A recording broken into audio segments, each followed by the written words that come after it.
Thank you, Adam, and thank you first of all for your invitation to participate in your podcast. It will be a pleasure. Uh, my name is Dr. Marjan Popovski. I'm lead scientist at FP Innovations in the Building Systems Group. FP Innovations is a Canadian non-profit research institute that specializes in creation of solutions in support of the Canadian forest sector and its global competitiveness. So it's a Canadian public-private research partnership between federal government, provincial governments in Canada, territories, lots of industry members, primary manufacturing, secondary manufacturing, and other members. And we have approximately 400 employees and three main locations and laboratories in Point Claire in Montreal, where the headquarters is, in Quebec City, and also in Vancouver, BC. So we have approximately 400 employees and the research budget around $60 million a year. Particularly, I work in the building systems group that provides a holistic research approach to timber buildings. And we provide research in terms of structural performance, seismic performance, fire performance, acoustical performance, and other durability and other aspects related to the wood buildings. We think that we have to find an optimal solution from all aspects. We can always find a solution that works structurally that might not be the best for fire, that might not be the best for acoustics. So you always have to have that holistic approach towards the developing a new building solutions. Yeah, it's an amazing introduction. Yeah. Thank you. Just to say, I'm also adjunct professor at the University of British Columbia, Department of Wood Science here in Vancouver, and also in the program for integrated wood design at the University of Northern British Columbia in Prince George. So do lots of collaborative research with these two universities and also with many other universities in Canada and in the US as well.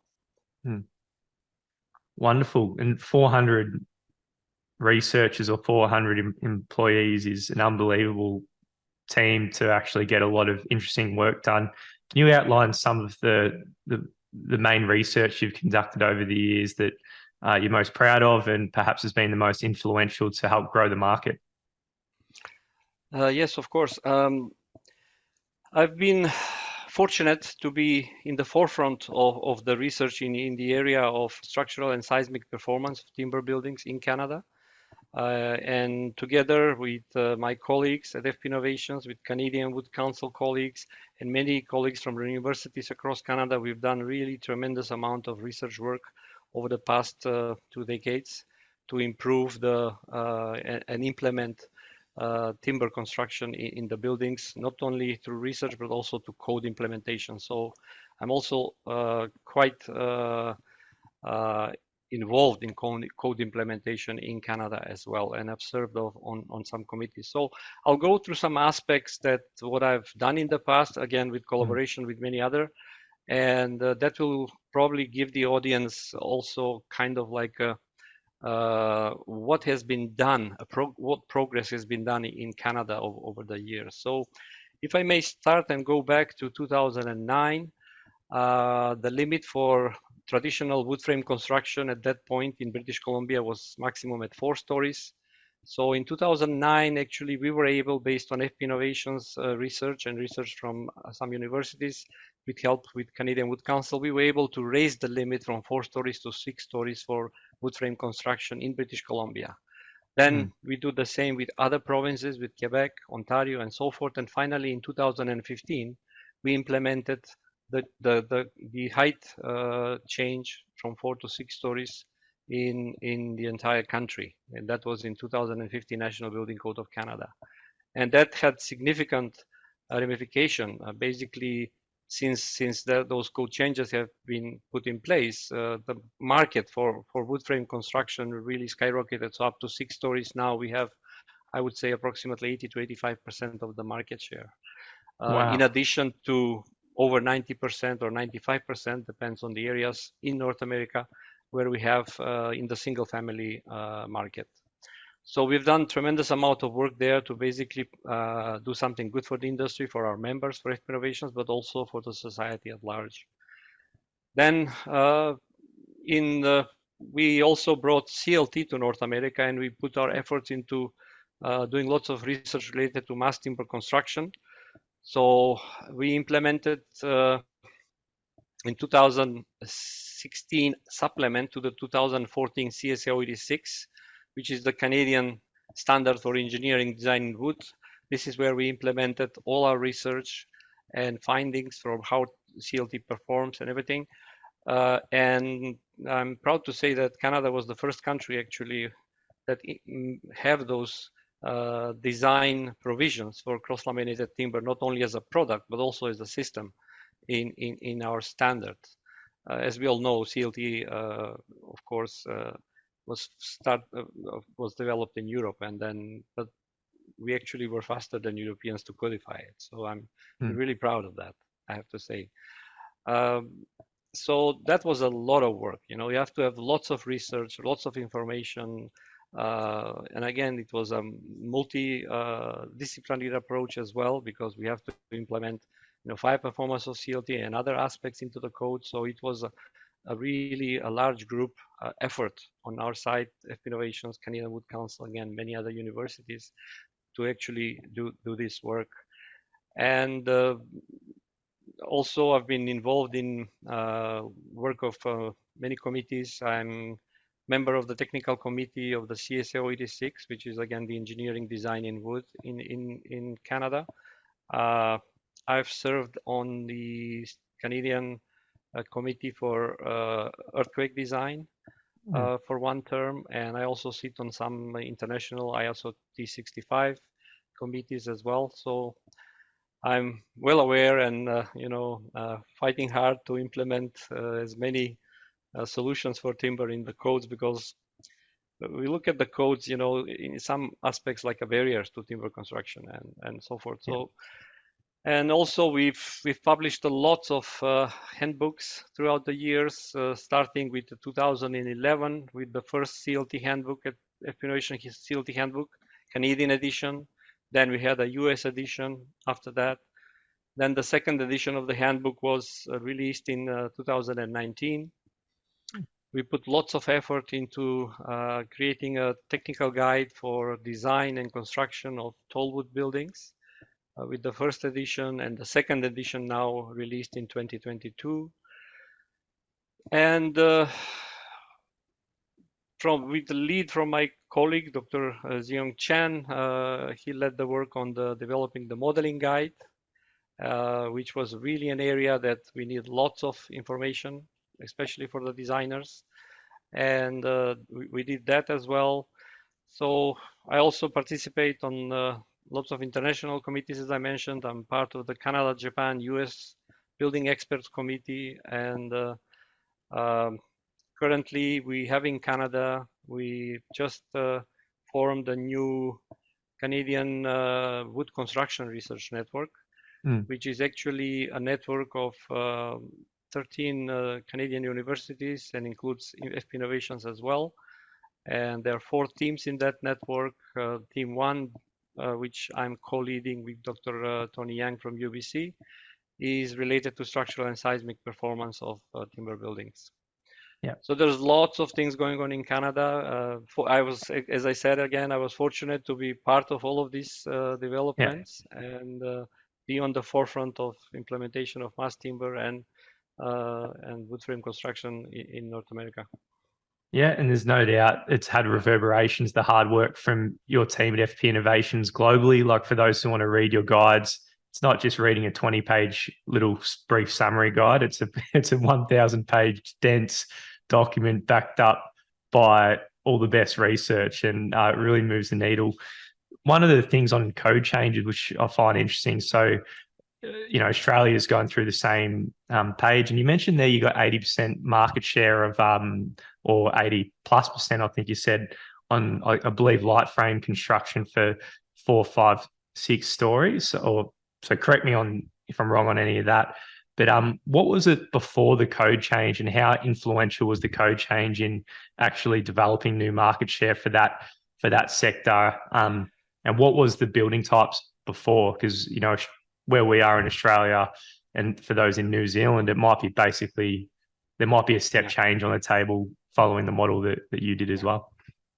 I mean, as you know, first of all, Canada is a big country. I mean, same as Australia. You know, it's so it really the market acceptance varies across the country. But Gotcha. I mean, and again, the numbers change year to year. So don't get me, 100% on the percentage rate. But definitely, the 5 and 6 story market was basically mostly concrete before introduction of the 6-story limit for wood frame construction. We had the market up to 4 stories, absolutely.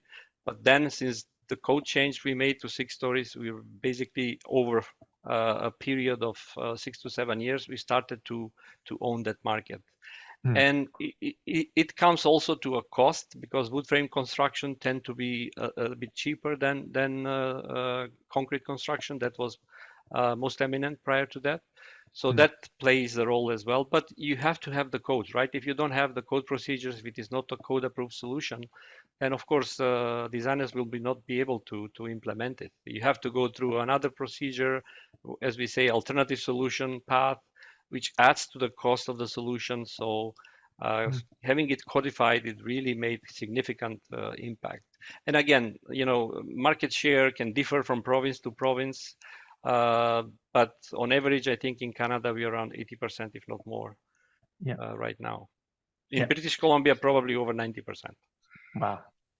Yeah, that's so impressive. We've got 3, 4, 5, 6 stories, all concrete buildings, and even though everyone sort of knows it's more cost effective for light frame, but it just hasn't, the ducks haven't aligned to actually just make changes there, which I find really interesting and inspirational from your market, which we can take on here.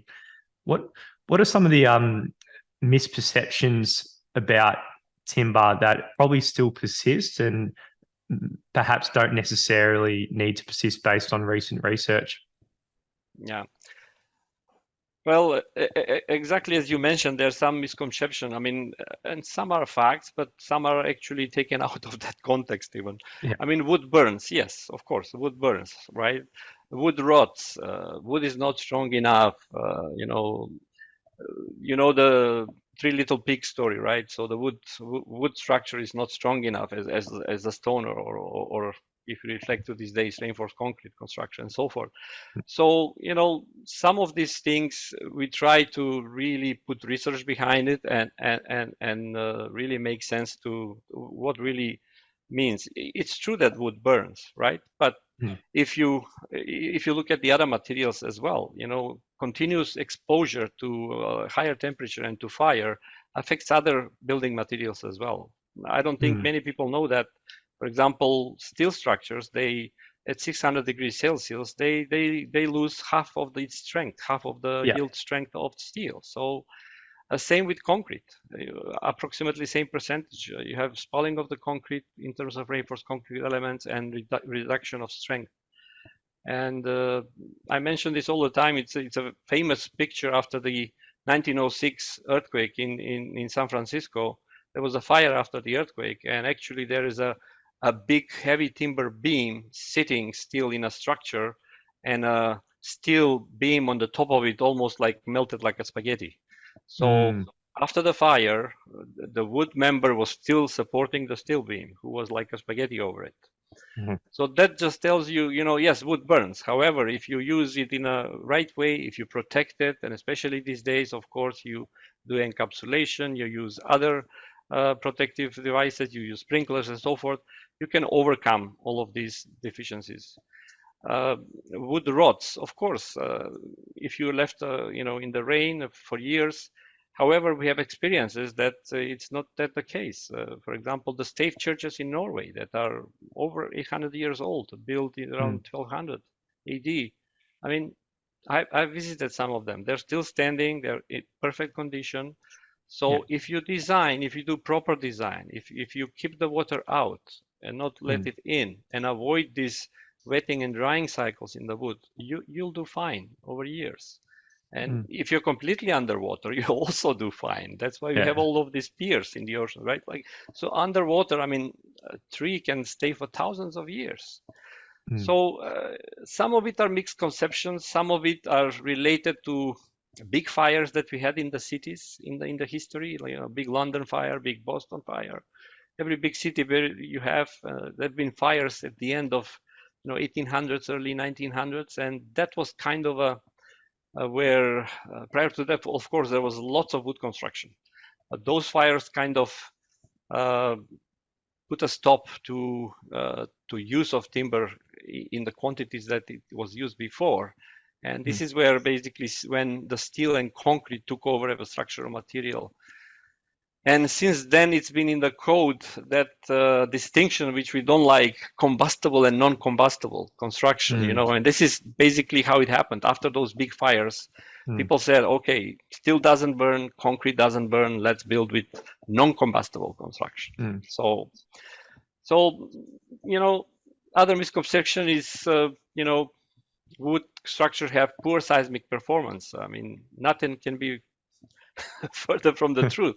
Yeah. I mean, if you go to Japan, you'll see these pagodas and temples like, Horuji temple that I've seen myself. It's been built 670 AD, so it's over 1,300 years old, and has been over 46 magnitude 7 earthquakes or higher throughout its life, and it's still standing there. So in another way, it tells you that it's properly designed. Wood is a light material. And you don't have to be earthquake expert. You just have to know the second Newton law, force is mass times acceleration. So if a same building has from wood and from concrete, reinforced concrete or steel, it's applied same acceleration. Just the mass difference will give you a much lighter force that the wood structures need to basically be designed for and absorb during an earthquake.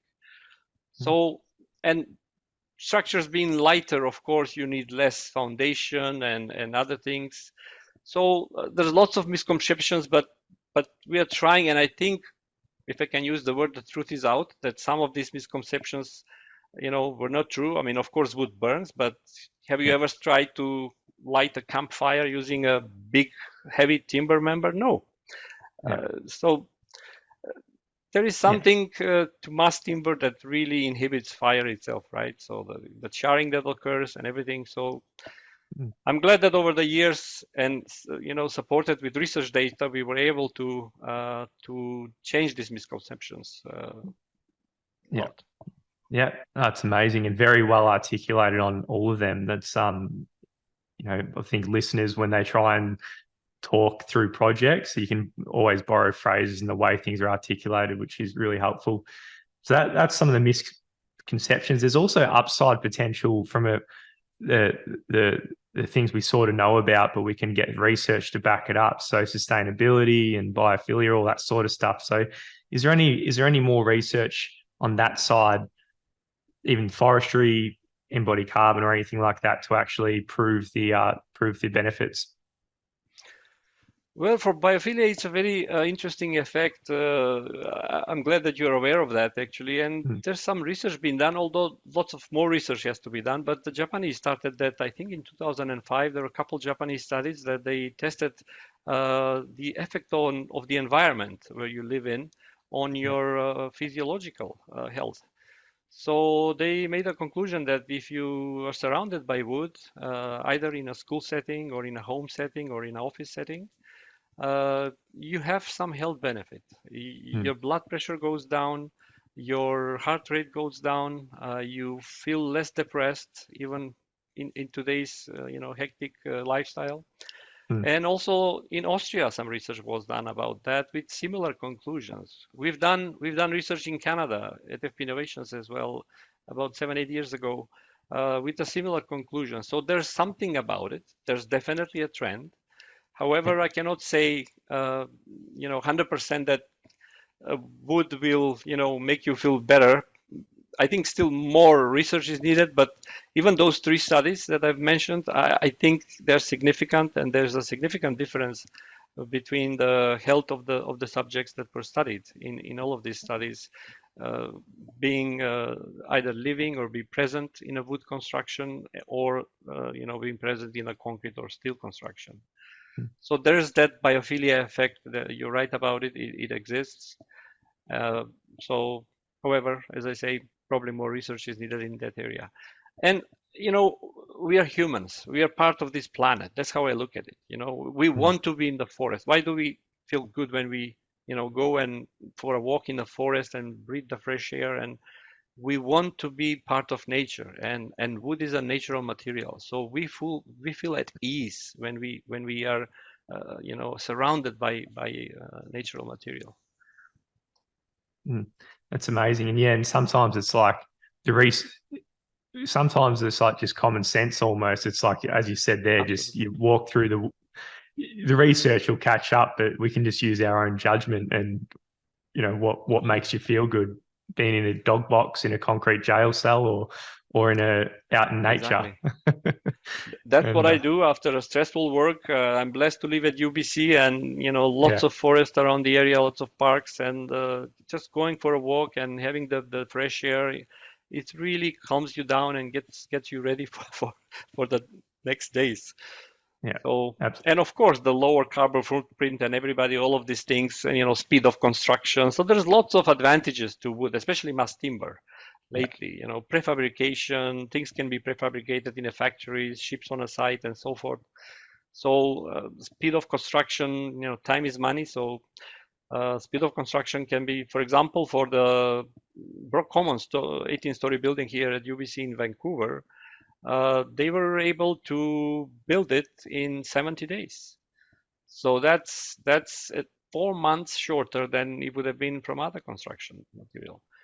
So that's a lot of saving on the behalf of the owner of the building, yeah, so it can make the building make use of the building much sooner. yeah. So there are lots of positive aspects, of course. It's unbelievable, that building. We had Carla Fraser on talking about that one a couple of years ago, and it's crazy the speed of construction achieved there. So we've spoken a bit about research and code so far. What are the next updates to the code that you're actually trying to strive for, Marjan? What are the discussions you're having in those meetings at the moment to push things forward? Yes. What I have to say also is that we made significant changes also to the 2020 National Building Code of Canada that came just a couple of Mm, years ago. yeah. So we basically implemented mass timber as a structural product in construction, and mass timber in Canada now can be used up to 12 stories in height in buildings. Yeah. However, it has to be encapsulated because we kind of created a new product called encapsulated mass timber construction, which is basically a mass timber product with either gypsum wallboard or concrete on both sides, so encapsulated for fire Mm, performance. And using encapsulated mass timber, we can build a building up to 12 stories in Canada. yeah. So that's for the gravity loads. For Mm, the lateral loads, we also introduced CLT as a structural system for shear walls, and that one can be also used in low and moderate seismic zones in Canada, up mm, to 10 stories or 30 meters, but in high seismic zones up to 6 stories, such as Vancouver. So that was a huge change to yeah. put, and I was leading that work actually, Yeah. to put the CLT as a seismic force resisting system in the table of the systems that are in the code with Mm, seismic design coefficients, and that was a huge thing that we did. It was the first timber system in Canada that was implemented in the code after 30 years. So I just wanted to mention those two things that become really important, and they yeah. just happened recently. 2020 NBCC came out, I think 2022, early 2022, because of COVID. It was delayed a little bit. So what we are working right now is we are working to expand the market as well. In the US, as probably you're aware, they had the limits up to 18 stories. So we are trying on the fire side to go up to 18 stories, and also working with some solutions on the structural side to go there as well. We are working on to codify brace timber frames as a structural system because they'll used a lot in Europe, Yeah. especially for wind design and seismic design as a good system. Mm, So we are trying to developed design guidelines to be implemented in the CSO 86, the Canadian standard for engineering design. Yeah. And we are just starting to work on different types of shear walls, what we call balloon walls. The system that we implemented is the one that originally right from Europe. So you have basically one-story wall, and then you have the floor, and then the wall and the floor, what we call a platform type construction. Yep. Now we're going to try a balloon type construction, which is the wall going all the way from the bottom to the top of the building, and then the floors are attached to it on the separate levels. So that balloon construction requires definitely less cutting of the CLT, less manufacturing, but then it requires bigger connection at the bottom of the wall because all the forces from the building are transferred at the bottom for the lateral loads. Yeah. So we see those walls as a next field, and that's what we are basically working on right now. Again, in collaboration with Canadian Wood Council, in collaboration with other universities as well, and research in this area is also part of the network. Yeah. So there's a lot of research that we are doing at the moment, but there's also a lot of research that has to be done in the future. So moment resisting frames is another system. So the more systems we have, again, it took concrete and steel, over 120 years to develop all of that research knowledge and to have solutions and guidelines and design guidelines for all of these different systems that they have. It's a lot of work ahead of us, but I think we are making significant progress. Well, absolutely. I mean, I feel like step one is to build some sort of research and then design guides, and then the final big one is to get it into codes, which it takes a long time. So like so for you to actually get things done, changing codes, there's huge stakeholder management. There's a lot of people I'm sure there's a lot of processes you have to get through, that getting that code change is a massive step.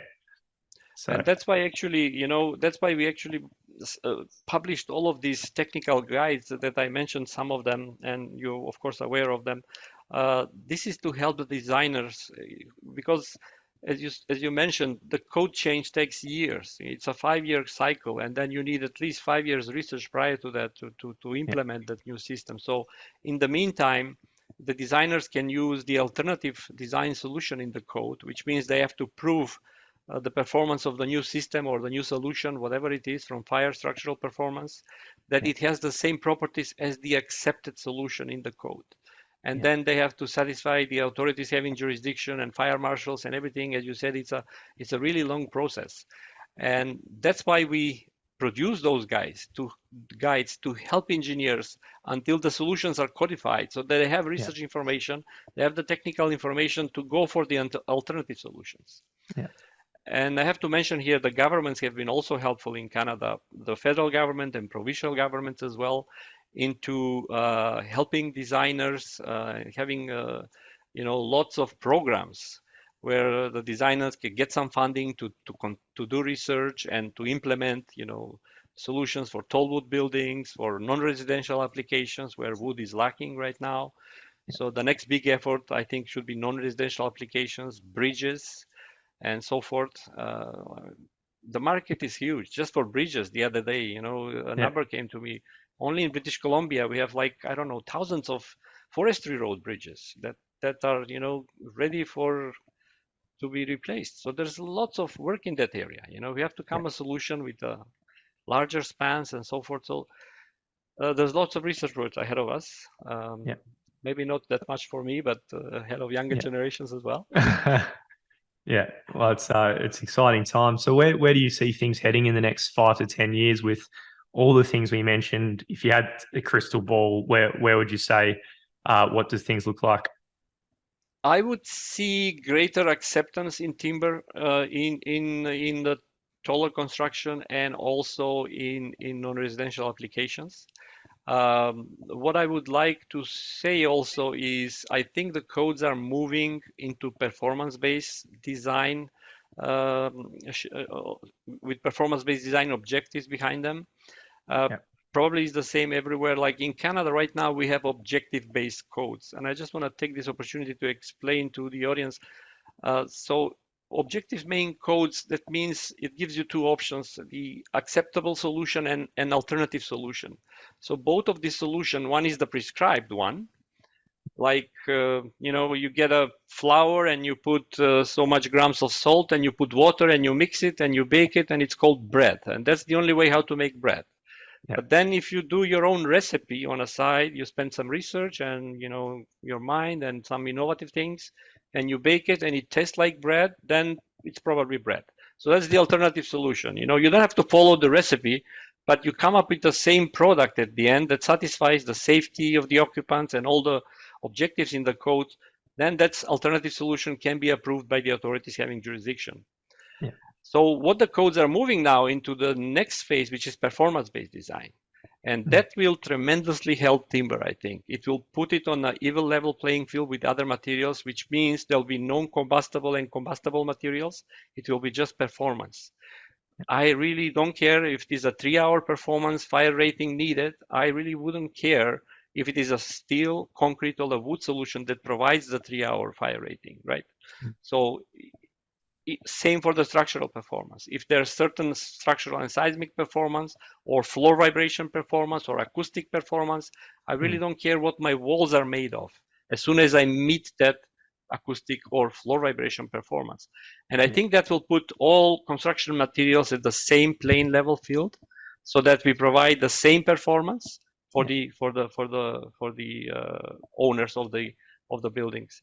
And I think that I see where the codes are going. So then again, there's lots of research needed to support that code development. And when that code development is in place, to do research to provide solutions, which will be innovative solutions to basically make that performance and have that performance option.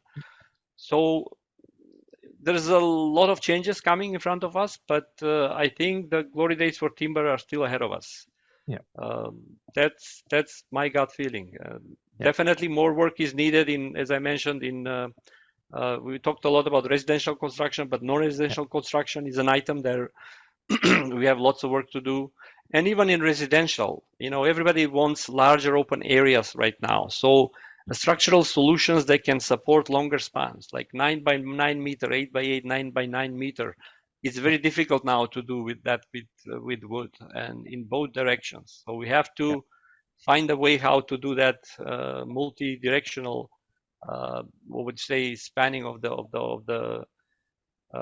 There's lots of research in Canada going on as well at this point on flat plate CLT, basically CLT floors put on a column, similar like reinforced concrete. So there's research going on that, led by Fastenep. It's a local design company in collaboration with University of Prince George.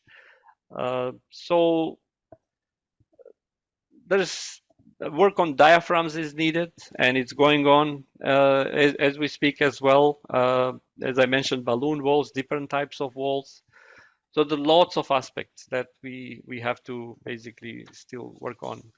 Yeah, well, it's a really exciting future what's coming ahead. If people want to find out more about yourself, Marjan, and the research done at FP Innovations, which is a whole lot of, where should people go? I think from FP Innovations perspective, just visit our webpage, web.fpinnovations.ca, and you can go to free download some of the guides that we've produced, or they can contact me directly via email, marjan.popovski@fpinnovations.ca. I usually respond to every email I get, so I just, feel free to contact me if you need anything. Yeah, and if I cannot help, I can definitely refer, to somebody else who has the knowledge for that topic. Amazing. And for those Australians listening, it's spelled Marjan, because I know how much we, Australia, we're probably the worst at pronouncing the different forms of J around the world. Having a J in a name in English word is terrible. So Marjan Popovski, Marjan.Popovski@fpinnovations.ca.